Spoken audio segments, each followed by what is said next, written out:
kuna magari yangu fulani hivi 5 nayatoa Kongo, ila sasa pale mpakani pale kuna watu fulani niliwaweka pale. Sasa sijajua kama utafanya kazi kwa uthabiti. Ila kuna kitu ambacho nilikuwa napenda nikushauri kama utojali. Management yako inahitaji ushauri kama nadhani nitakupa mtaalamu wangu ambaye ananiongoza mimi. Kuna baadhi ya vitu fulani naona kama una misplace sana na ni kutokana na management yako. Ni kweli nitashukuru sana ukinipatia mtaalamu wako. Na hata hivyo pale wale wataalamu wangu ambao nimewaweka pale wasimamizi wana mapungufu kidogo, wananipa hasara. Kwa hiyo ndio point ambao nimekuita hapa unisaidie. Usijali. Tutakuwa sawa. Madam tushakuwa pamoja basi mambo yatakuwa sawa. Ndio.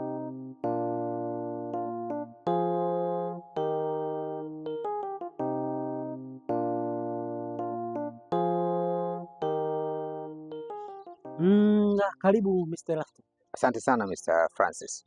Yeah. Kwanza kabisa nipende kusema nashukuru kwa kuweza kuja, kwa kukubali kuitikia wito wangu. Mimi lazima niitikie wito wako kwa sababu wewe ni mtu muhimu katika kazi na katika nje ya kazi. Nashukuru sana.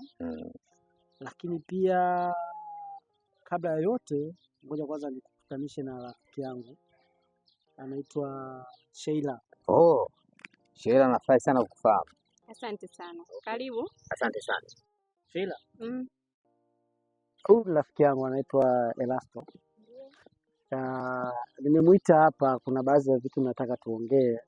Nadhani na wewe utakuwa ni mmoja kati ya hivyo vitu ambavyo tunahitaji kuongea. Mr. Elasto. Yes. Lengo la kukuita hapa Mr. Elasto, kuna vitu ambavyo nahitaji niongee na wewe, kama si viwili basi kimoja. Lakini kitu kikubwa zaidi ambacho kilichonisukuma niweze kukuita ni kwa habari ya yule mwanamke ambaye alinitambulisha kuwa ni mwanamke wako siku ile. Inamaanisha ni shemeji yako yule ulikuwa naye gorofani siku ile? Yeah. Okay. Kwanza naomba nipate kujua wewe yule unafahamu vizuri? Yeah, namfahamu, ndio maana pia na malengo naye. Namfahamu japokuwa sio kwa muda mrefu sana, lakini namfahamu. Je, unamfahamu ndani ya muda gani? Muda mrefu kwa sio sana. Okay, sasa ngoja mimi nikwambie kitu. Mimi nimekuita kwa sababu wewe ni rafiki yangu na tunafanya biashara kwa pamoja. Kwa hiyo nimeona sio vizuri nikawa na kitu kwenye moyo wangu nikaacha kukwambia wewe kama rafiki yangu, lakini pia ni mfanya biashara mwenzangu. Yule mwanamke ni mwanamke wangu mimi. What? Nilijua natengeneza furaha, kumbe nachochea moto. Na tuna muda mrefu sana mimi na hata zile nyumba ambazo wewe unazifahamu, si kama unazifahamu au vipi, lakini ana nyumba ambazo zile nyumba mimi ndiye mhusika wa zile nyumba. Kwa maana zile nyumba zote ziko chini yako? Kila kitu unachokiona kwa mami kipo chini yangu. Anatamba kwa ajili yako? Ndio majibu hayo. Hati zote zina jina langu. Lakini pia sio kwamba nakupanga, hata huyu rafiki yangu Sheila anajua kuhusu hizo habari. Ila wewe uishi vituko ujue. Wako ni muda? Yeah. Muda mrefu. Au umenifusa? Nakwambia wewe. Si unajua tu mishemishe, nikiwa kwenye mishemishe zangu. Yaani ninakuwa busy kuliko. Na sio kama sikukumbuki, nakukumbuka sana. Kuna wakati sasa jamani, mbona mimi si mtu ni fly ni check. Lakini ikifika jioni tena nakuwa tena basi. Unafahamu Katete yupo? Katete? Kwani hujui taarifa za Katete? Sasa ningejua ningekuuliza. Yaani unanifurahisha sana. Okay. Katete hayupo. Sasa hivi ana wiki kadhaa hivi. Na inasemekana amerudiana na yule mpenzi wake wa nyuma anaitwa Sofia. Na amesafiri sasa hivi. Nasikia hawapo kwenye mji. Sio naye muda mrefu. Ina maana kaonana na Sofia. Yeah. Ndio hivyo hujui. Najua hujui. Huyu atakuwa kaenda Musoma. Vipi habari za mtaani? Na wewe unakaa bila kazi, maisha yako magumu, uko nasikia, na kuna mambo makubwa unayofanya. Mbona unapenda kulelewa wewe? Oi! Labda tungempa nafasi na yeye akanizungumzia, akanipa ukweli wa anaofahamu. Sheila, hebu jaribu kumueleza kile ambacho unafahamu. Labda tu nikwambie kitu Mr. Elasto. Wewe kwa mtazamo wako, zile nyumba anazomiliki mami kwa sasa hivi unazozifahamu wewe, je, kwa biashara anayofanya ya duka la kuuza nguo za vijiola, anaweza akamiliki zile nyumba? Ngumu. Unanifungua akili sasa. Yaani zile nyumba ni za Mr. Frank. Na yule mwanamke unaishi naye wewe ni wa Mr. Frank. Ni vile tu hakukuweka wazi, unajua wanawake tamaa zao. Lakini mali anazomiliki zote ni za huyu Mr. Frank. Kwa kifupi yani napigwa. Unapigwa? Tena unapigwa haswa? Pole sana. Pole. Na usichokifahamu, labda nikwambie tu, usichokifahamu kuhusu mami. Mami ni mwanamke mmoja anaipenda sana starehe. Kabisa. Yaani kwa kifupi yeye sasa mpa mbele. Penda sana starehe. Na kwa sababu nampenda, nilikuwa tayari kutoa chochote kwa ajili yake. Nashukuru kwa kunipa taarifa hiyo, jambo zuri sana. Lengo la huyu mwanamke alitaka tugombanishe ndugu wetu na tutenganishe urafiki pamoja, tuvurugie mpango wetu wa kazi. Kwa kuwahi kuja kuniambia amefeli kwa hilo. Lakini haya maneno ambayo nimekuita kukwambia, sijakwambia kwa ubaya, lakini lengo ni kwa ajili ya kutengeneza mawasiliano mazuri ya kibiashara baina yangu mimi na wewe, kwa sababu tuna mipango mikubwa zaidi. Hawa ni wanawake tu. Sababu leo nipo nao, kesho unaanza kushangaa naye mwingine tena. Kwa hiyo hatuwezi kuharibu mipango ya kibiashara inayotufanya tuishi mjini kwa sababu ya wanawake.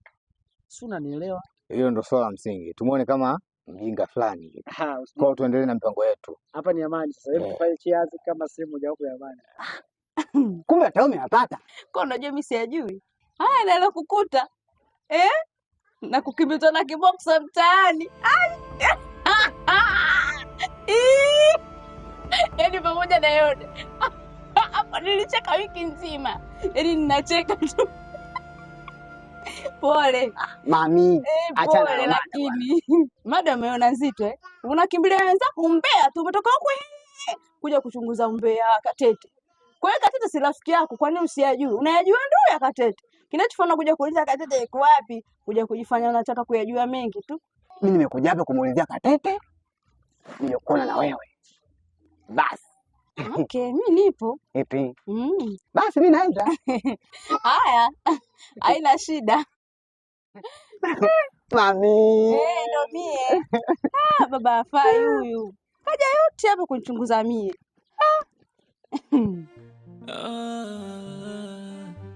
Ona sasa nanenepa nalishwa vinono. Safi, niambie. Shwari, vipi una amani? Kiukweli na amani sana. Hata mimi nimefurahi kwa kweli. Unajua nini? Unajua kitu ambacho kilikuwa kinaninyima amani? Kukaa mbali na familia yangu. Unajua nini? Basi tunataka kufanya sasa hizi, inabidi tumhamishie huyu shule ambayo iko jirani, mlipia awe anaenda na kurudi. At least kwa sababu mtoto anahitaji malezi ya baba na mama. Hata yeye mwenyewe pia atakuwa anafurahi sana. Nimeliwaza hilo. Hapo nje hapo kuna dereva wangu, afu kuna gari ile moja pale haina kazi. Kwa hiyo na tufanye mpango wa kumtoa kweli. Alafu dereva atakuwa anampeleka shule afu jioni anamrudisha. Mwanangu. Naam mama. Mbona mama tena unaanza na furaha mapema? Nini tena? Yaani ninapokuambia mwanangu, nina furaha vibaya. Nisiongee na Agi mwanzo. Agi mama mtoto wangu. Huyo. Yaani si unajua sisi wanawake, nikakaa naye chini, nikaanza kumuelezea mwanzo mpaka mwisho. Nikamwambia mwanangu, hebu kaa ufikirie, mrudiane na bwanako, mlee mtoto wenu. Akasema, mama kama napata kamoyo hivi. Nikamwambia mwanangu, ndio hivyo hivyo, urudi kwa bwana wako, mlee mtoto wenu. yaani kama utani. Akaniambia mama, niko tayari. Mama, Kweli mwanangu? mbona kama unanidanganya? Hapana. Lini nimekutania? Lini nimekwambia jambo kama hili? Yaani kweli Agi kakubali kurudiana na mimi? Haki ya Mungu, tena Agi kakubali.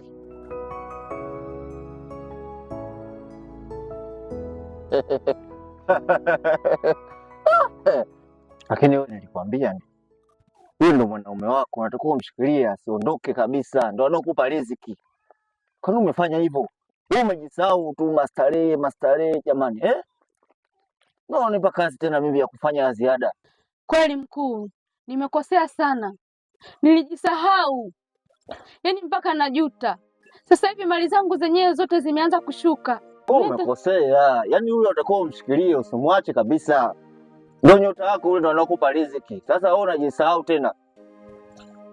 Mganga, mimi nitafanya nini? Naomba unisaidie, kama ulivyosema ile ndio nyota yangu na ule ndo msaada wangu mimi. Sasa hivi nipo, yani sina hata kitu. Mimi naanza kupungua baadhi ya vitu vyangu vidogo vidogo, na ndio maana nimekuja huku kwa kuwa nisaidie. Unanipa wakati mgumu mno, yaani toka mara ya kwanza nimeshakusisitiza kabisa, fanya juu chini, usimwache huyu. Unajisahau tena binti.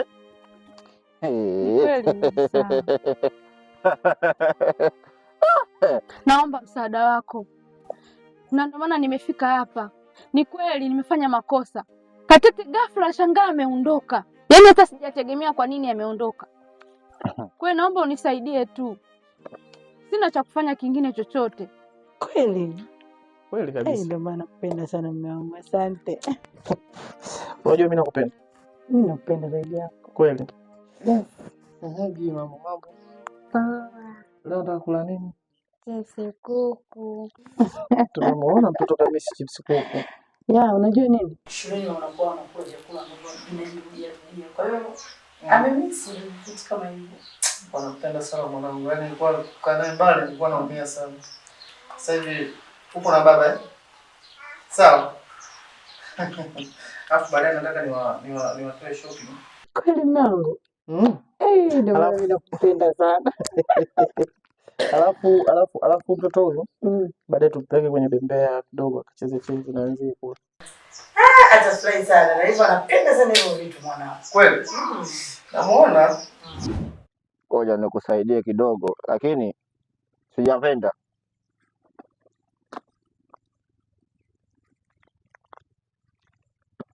Uwe makini sana. Uwe makini kweli. Hivi vitu hivi vinagharimu. Vinahitaji kafara nyingine tena. Tawile.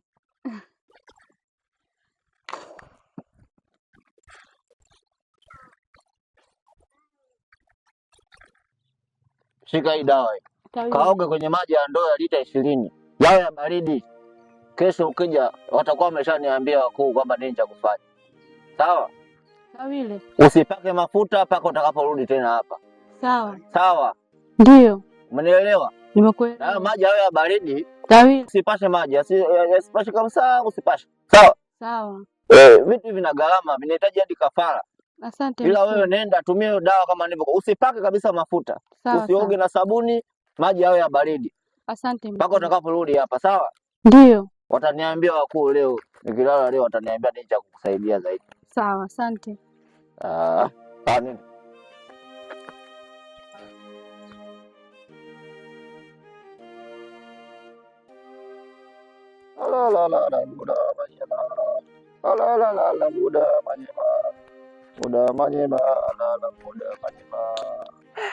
Yaani hapa sijui nisemeje mama. Yaani nina furaha. Yaani kama kweli Agi karudisha familia yangu mikononi mwangu.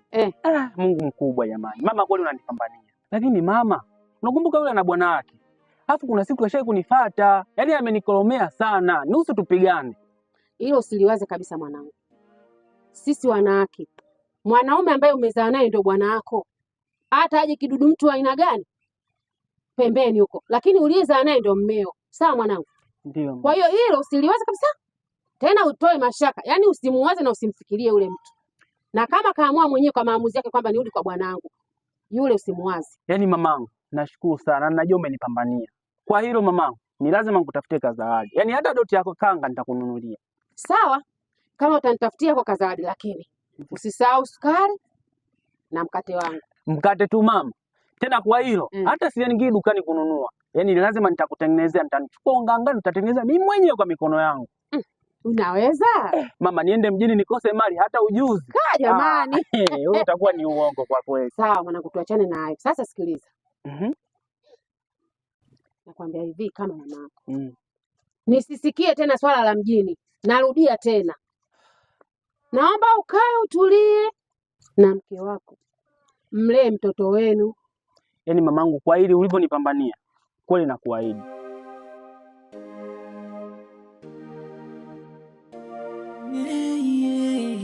Kunahitaji msaada wako. Naomba nisaidie mkuu, nisikie, naomba unijibu.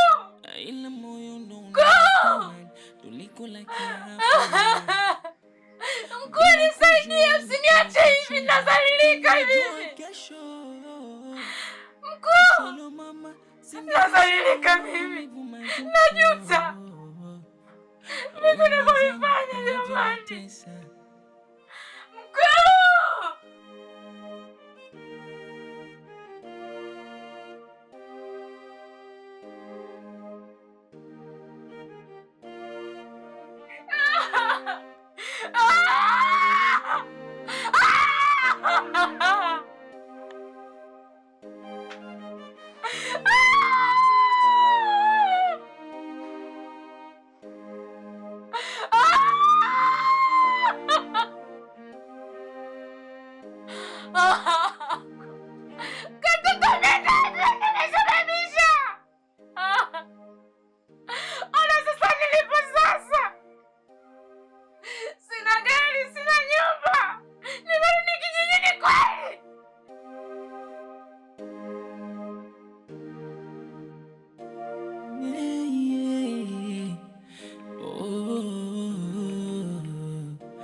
Naonaga macho ila moyo ndo unaotamani, tulikula kiapo bila kujua, nikiweka chundani ningeijua kesho.